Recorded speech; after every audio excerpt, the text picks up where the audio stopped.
एक और अहम खबर, कोरोना के दौरान मुल्क भर में आज नीट इम्तिहान का इनेकाद हो रहा है। एनटीए के मुताबिक नीट इम्तिहान में 15 लाख से ज्यादा तलबा के शिरकत करने की उम्मीद की जा रही है। कोरोना की वजह से इस बार इम्तिहान के लिए 3,843 मरकज यानी सेंटर्स बनाए गए हैं ताकि हुकूमत की गाइडलाइंस पर अमल किया जा सके। इसके साथ साथ हर कमरे में उम्मीदवारों की तादाद को 24 से कम करके 12 कर दिया गया है। वाज़ेह है कि कोरोना की वजह से नीट इम्तिहान को 2 बार टाला भी जा चुका है। और दिल्ली से इस वक्त हमारे साथ मौजूद है हमारे साथी विनीत कुमार। विनीत, आज का दिन काफी अहम माना जा रहा है और सबसे अहम बात यह है कि नीट इम्तिहान को इससे पहले भी 2 बार कैंसिल किया गया था। आज अभी कोविड-19 को देखते हुए क्या कुछ खास वहां पर इंतजामात? आज ही ना निश्चित तौर पर मैंने आपको बताना चाहूँगा कि जैसा कि आपने बताया कि जिस तरह से जो एग्ज़ाम्स हैं उसमें पूरी तरह से जो सोशल गाइडलाइन में दिए गए हैं कोविड के कारण, उसका पूरी तरह से पालन किया जा रहा है। पहले यह था कि वे एक कमरे में 24 लोग बैठेंगे, लेकिन अब सोशल डिस्टेंसिंग के कारण 12 लोग ही एक कमरे में बैठेंगे। इसके साथ ही साथ मैं आपको बताना चाहूँगा कि जिस तरह से जेईई का एग्ज़ाम जो है वो कंडक्ट कराया गया था, उसी में तरह की कोशिश यहाँ पर भी की जा रही है कि जो सेंटर्स हैं वहाँ पर पूरी तरह से सोशल डिस्टेंसिंग का जो है वो पालन किया जा सके और ताकि एग्ज़ाम जो है वो अच्छे से लिया जा सके, कंडक्ट करवाया जा सके। साथ ही साथ यह भी कोशिश की जा रही है कि जो कोविड के जो खतरे हैं या कोविड के जो गाइडलाइंस हैं उसका भी पालन में जो है वो भी बेहतर तरीके से करवाया जा सके, इसकी पूरी तरह से कोशिश की गई है। इसके साथ ही साथ मैं आपको बताना चाहूँगा कि राज्य सरकारों से यह भी गुजारिश की गई है कि सेंटर्स पर स्टूडेंट्स में ठीक से पहुँच सके, इसके लिए जो पब्लिक ट्रांसपोर्ट है, पब्लिक ट्रांसपोर्ट को इसी अनुसार भी चलाया जा सके, पब्लिक ट्रांसपोर्ट का सपोर्ट भी स्टूडेंट्स को मिले ताकि वो सेंटर्स पर सही समय पर पहुंच सके,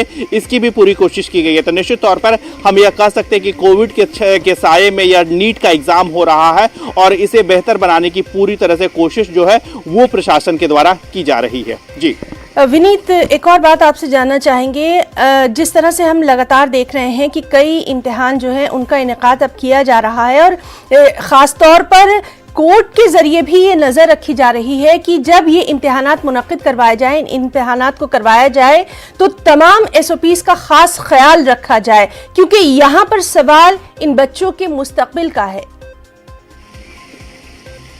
जी निश्चित तौर पर भी यहाँ पर सवाल जो है वो बच्चों का है, बच्चों के भविष्य का है, बच्चों के स्वास्थ्य का है और साथ ही साथ हमें जो कोरोना का जो चेन में को तोड़ने की बात लगातार की जा रही थी उसका भी यहाँ पर सवाल है। इसीलिए जो तमाम SOPs जो हैं वो दिए गए थे, जैसा कि आपने भी पहले बताया कि जो सेंटर्स की संख्या है ऑलमोस्ट डबल कर दी गई थी। पहले लगभग 2500 के लगभग सेंटर्स बनाए गए थे, अब लगभग 3800 के लगभग सेंटर्स बनाए गए हैं। तो निश्चित तौर पर जो सेंटर्स की संख्या बढ़ाई गई है, जो सोशल डिस्टेंसिंग का पालन करने की बात कही गई है, तो निश्चित तौर पर यह कवायद इसलिए की जा रही है कि जो कोरोना का चेन है उसे तोड़ा जा सके, लेकिन साथ ही साथ यह भी पूरी तरह से कोशिश की जा रही है कि जो बच्चों का भविष्य है वो भी बना रहे। क्योंकि एक तरह से यह बात आ रही थी अगर नीट का एग्जाम नहीं होगा तो बच्चों का एडमिशन कैसे होगा। साथ ही साथ कोर्ट ने यह भी कहा था कि 0 सेशन की जो बात आ रही थी कि इस वर्ष जो है वो सेशन ही ना हो, उस पर भी कोर्ट ने रोक लगाई थी। तो निश्चित तौर पर कोर्ट भी चाहती है कि 0 सेशन ना हो, बच्चों का भविष्य में जो है वो बेहतर रहे,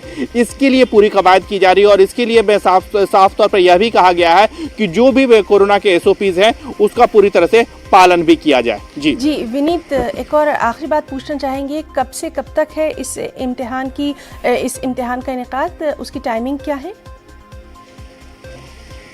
जी निश्चित तौर पर मैं आपको बताना चाहूँगा कि अब से थोड़ी देर बाद जो है वो एग्जाम में सेंटर्स पे शुरू हो जाएंगे। हालांकि हम कुछ सेंटर्स पे गए हुए थे, वहाँ पर हमने देखा कि बच्चों जो हैं वो जो है उनकी कतारें में जो है वो शुरू हो गई हैं।